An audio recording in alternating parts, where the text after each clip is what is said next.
विद्यार्थी मित्रांनो, आता सेकंड राउंडचे आपले ऍडमिशन कंप्लीट झालेत आणि आज आपली सीट मॅट्रिक्स येणार आहे. सीट मॅट्रिक्स म्हणजे काय?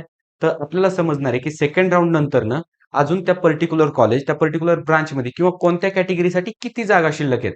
जेणेकरून आपल्याला बेटरमेंटसाठी किती चान्सेस बनतात किंवा मी तुम्हाला आता सांगण्याचा प्रयत्न करणार की सीट मॅट्रिक्स ही रिअली मॅटर करते का बाबा? म्हणजे फक्त सीट मॅट्रिक्स पाहून आपण ठरवू शकतो का बेटरमेंट होईल की नाही. बऱ्याचशा विद्यार्थ्यांना काय वाटतं की सीट मॅट्रिक्स म्हणजे सर्व काही आहे. थोडक्यात त्या सीट मॅट्रिक्स मध्ये दाखवलं की समजा पीआयसीटीला 3 जागा शिल्लक आहेत. तर मग ते असं विचार करणार की फक्त 3च जणांची बेटरमेंट होते. बरोबर आहे? तर असं नाहीये. बेटरमेंटचे रूल हे अगदी याच्या उलट आहेत. कशा पद्धतीने वर्क करतात किंवा जो बेटरमेंटचा अल्गोरिदम आहे तो आपल्याला काय सांगतो, ह्या सर्व गोष्टी म्हणजे समजा एखाद्या कॉलेजला जागा एकही जरी शिल्लक नसेल, असं कन्सिडर करूया की सीट मॅट्रिक्स मध्ये एक कॉलेज आहे, त्याला एकही जागा सध्या आता शिल्लक नाही राहिली सेकंडच्या नंतरनं. मग तिथं बेटरमेंट होईल की नाही? ओके, हा देखील प्रश्न आहे. बरेचसे जण म्हणतील आता जागा शिल्लक नाही, मग बेटरमेंट कशी होणार आहे? पण नाही, तिथं बेटरमेंट होऊ शकते. तुम्हाला ते कॉलेज मिळू शकतं. हाच तर अल्गोरिदमचा पार्ट आहे. तेच मी सांगायचा तुम्हाला प्रयत्न करणार आहे. बरं, आता आपण कॉलेजेस कन्सिडर करूया. समजा 3 कॉलेजेस आहेत. हे आपलं आहे सीओईपी. ओके. त्याच्यानंतर इथं घेऊया आपलं पीआयसीटी कॉलेज. ओके. त्याच्यानंतर हे घेऊया आपलं व्हीआयटी कॉलेज. त्याच्यानंतर ठीक आहे. तर आता पीसीसीओई पण घेऊया आपण. पीसीसीओई कॉलेज. ओके. आता बेटरमेंट करायची आहे. आता सीट मॅट्रिक्स नुसार आपल्याला असं समजलंय की सीओईपी मध्ये सध्या आता 3 जागा शिल्लक आहेत. पीआयसीटी मध्ये 4 आहेत. व्हीआयटी मध्ये 5 जागा शिल्लक आहेत आणि इथं पीसीसीओई मध्ये 2च जागा शिल्लक राहिल्यात. ओके. हे कशाने समजलंय? हे आता कॉम्प्युटरच्या जागा घेतोय आपण कॉम्प्युटर इंजिनिअरिंगच्या. ऍक्च्युअल डाटा नाहीये. मी फक्त तुम्हाला एक एक्झाम्पल सांगण्यासाठी घेतोय. एवढ्या जागा शिल्लक राहिल्यात. मग बऱ्याचशा जणांच्या मनात असा प्रश्न आहे, पीआयसीटी फक्त 4 जागा शिल्लक आहेत. म्हणजे बेटरमेंटचे चान्सेस कमी आहेत. पीसीसीओ तर 2च शिल्लक आहेत. म्हणजे बेटरमेंटचे चान्सेस आणखीन कमी आहेत. बरोबर आहे. पण असं नाही. किंवा आता एक कॉलेज घेऊया आणखीन आपण, की समजा आपण कॉलेज घेतलं DYP Akurdi. D Y Patil अकुर्डीचं कॉलेज घेतलं आपण. ओके. आणि इथं 0 जागा शिल्लक आहेत. एक पण जागा इथं शिल्लक नाहीये. मग इथल्या मुलाची बेटरमेंट होणार की नाही किंवा हे कॉलेज कोणाला मिळणार की नाही? चला आता सांगतो. बेटरमेंटमध्ये काय होणार? समजा पीआयसीटी मध्ये ज्याला कॉलेज लागलेला आहे, तर तो सीओईपी साठी प्रयत्न करत असणार. व्हीआयटी मध्ये ज्याला लागलेला आहे, तर तो पीआयसीटी साठी करत असणार. असा वर प्रयत्न करत असणार. म्हणजे आता व्हीआयटी वाला सीओईपी साठी सुद्धा करत असणार. ओके. पीसीसीबी वाला व्हीआयटी साठी सुद्धा करत असणार आणि त्याचबरोबर सीओईपी साठी सुद्धा प्रयत्न करत पीआयसीटी सुद्धा करत असणार आणि त्याचबरोबर त्याला सीओईपी मिळलं तरी ते कधी पण चांगलं आहे. बरोबर आहे. या पद्धतीने हे सगळे मुलं ऑप्शन फॉर्म टाकणार. पण आता एक गोष्ट इथं लक्षात घेण्यासारखी आहे. ठीक आहे, आता पीआयसीटी 4 जागा शिल्लक राहिल्यात. बरं, आता ह्या राहतात का जागा शिल्लक ते मी तुम्हाला सांगतो. असं नाही की समजा पीआयसीटी मध्ये 4 मुलं पहिल्यापासूनच अशा जागा शिल्लक होत्या. नाही. ज्यावेळेस कॅप्रॉन 2 ची आपली अलॉटमेंट झाली. बरोबर आहे? 12 तारखेला. ती 13 ला झाली सकाळी.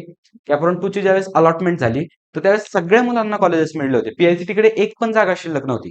मग ह्या 4 आल्या कुठून?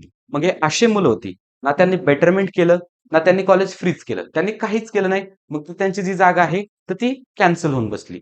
बरोबर आहे. मग ती जागा कुठं आली? कॅप्रॉन 3 साठीची. बरोबर. मग ह्या पद्धतीने असं आहे. आता कन्सिडर करा, की समजा पीआयसीटीतील 3 मुलं गेली सीओईटी मध्ये. ओके. मग पीआयसीटी मध्ये जागा किती अजून शिल्लक राहिल्या? पहिल्या 4 प्लस ती गेलेली मुलं वर. ओके. 3 मुलं पुन्हा वर गेली ना आणि पीआयसीटीच्या मुलांनी बेटरमेंट केलं असेल.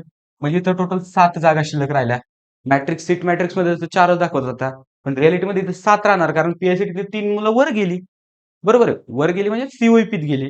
बरं. आता व्हीआयटी मध्ये इथं इनिशियली 5 जागा शिल्लक दाखवतंय.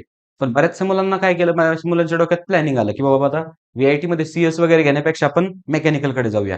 मग ते गेली सीओईपीत मेकॅनिकलकडे. ओके. त्याच्यानंतरनं बऱ्याचशा मुलांचा प्लॅन डोक्यात आला, की आपण आता लोकेशन चेंज करूया, दुसऱ्या लोकेशनला जाऊया.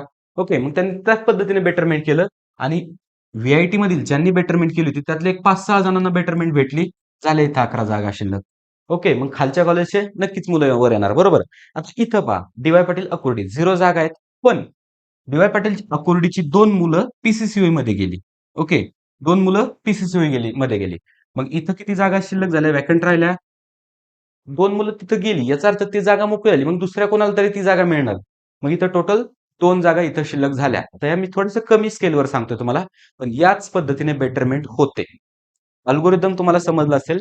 म्हणजे समजा एखाद्या कॉलेजच्या व्हॅकन्सी मॅट्रिक्समध्ये कुठलीही जागा शिल्लक नसेल, तर मग असं नाही करायचं की ते कॉलेज आपल्याला टाकायचंच नाही. बरेचसे मुलं काय करतात, की बाबा पीआयसीटीत ह्या वर्षी जागा शिल्लक नाहीत. ओके, व्हीआयटीत जागा शिल्लक नाहीत. मग आपल्याला टाकायचंच नको. नाही, ती चूक नाही करायची. जागा शिल्लक असो, जागा शिल्लक नसो, ती जी व्हॅकन्सी मॅट्रिक्स आहे, तिला पूर्णपणे तुम्ही इग्नोर करून द्या. ती काहीही कामाची नाहीये. आपल्यासाठी, कॉलेजवाल्यासाठी त्यांचं मेंटेन रेकॉर्ड करण्यासाठी रेकॉर्ड मेंटेन करण्यासाठी, त्याच्यानंतर सीईटी सेलला त्यांचं रेकॉर्ड मेंटेन करण्यासाठी ते कामाचं आहे. पण आपल्यासाठी ती कामाचं नाही. कारण मुलांची ज्यावेळेस बेटरमेंट होते, ओके. विचार करा ना, सगळ्या खुर्च्या समजा असं तुम्ही रिंगण करून बसलात आणि सगळ्या खुर्च्या भरलेल्या आहेत, बरोबर आहे. पण एखादा मुलगा जर बाहेर गेला त्या खुर्चीतनं, तर ह्या खुर्चीवरचा मुलगा तिथं बसतोय, इकडला इथं बसतोय, इकडला इथं बसतोय, इकडला इथं बसतोय. म्हणजे या पद्धतीने हा बेटरमेंटचा अल्गोरिदम चालतो. आपल्याला ज्या कॉलेजमध्ये अप्लाय करायचंय, त्या कॉलेजमध्ये जरी एकही जागा शिल्लक नसली, तरी त्या कॉलेजमध्ये मुलांनी पुढं अप्लाय केलेलं असतं.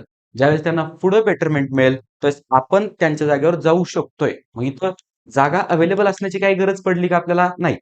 At the time of spot round ते कॅप राउंड ह्या जागा ऑटोमॅटिकली अवेलेबल होऊन पुन्हा ह्या फिलअप केल्या जातात. बरोबर आहे. हे एकाच राउंडमध्ये होतं. बरोबर आहे. मग त्याच्यामुळं असं काही डोक्यात आणायचं नाही, की बाबा एखाद्या कॉलेजला जागा नाहीये, तर मग तिथं आपण अप्लायच करायचं नाही. तुमची list he as it is तुम्हाला कॅरी फॉरवर्ड करायची आहे. समजा तुमची लिस्ट असेल 1 ते 50 तुम्हाला लागलं असेल 40 नंबरचं कॉलेज, तर 1 ते 39 कॉलेज असे तुमच्या लिस्टमध्ये पाहिजे 40 नंबरचं कॉलेज. ऑटोमॅटिकली जे तुम्हाला लागलेलं आहे, तुम्ही ते बेटरमेंटसाठी केलंय, ते ऑटोमॅटिकली तिथं येऊन जाईल. म्हणजे या पद्धतीने बेटरमेंट चालते. ओके, या पद्धतीने बेटरमेंट चालते. ज्यावेळेस बेटरमेंट व्हॅकन्सी मॅट्रिक्स येईल, त्यावेळेस आपल्या ग्रुपवर मी ती शेअर करणार आहे. तुम्हाला आणखीन काही डाउट्स वगैरे जर असतील, तर आपला हा इथं मी नंबर प्रोव्हाईड केलेला आहे. तर या नंबरवर तुम्ही एनी टाईम कॉल वगैरे करू शकता. त्याचबरोबर आपल्या काउन्सिलिंगच्या बॅचेस आहेत. क्लासिक बॅच आहे, प्रीमियम बॅच आहे. प्राइस वगैरे इथं डिस्क्लोज केली आहे. त्याचबरोबर डिस्क्रिप्शनमध्ये सर्व डिटेल्स प्रोव्हाईड केलेत. मग जर तुम्हाला काउन्सिलिंगमध्ये ॲडमिशन घ्यायचं असेल, तर एनी टाईम कॉन्टॅक्ट करू शकता. All the best.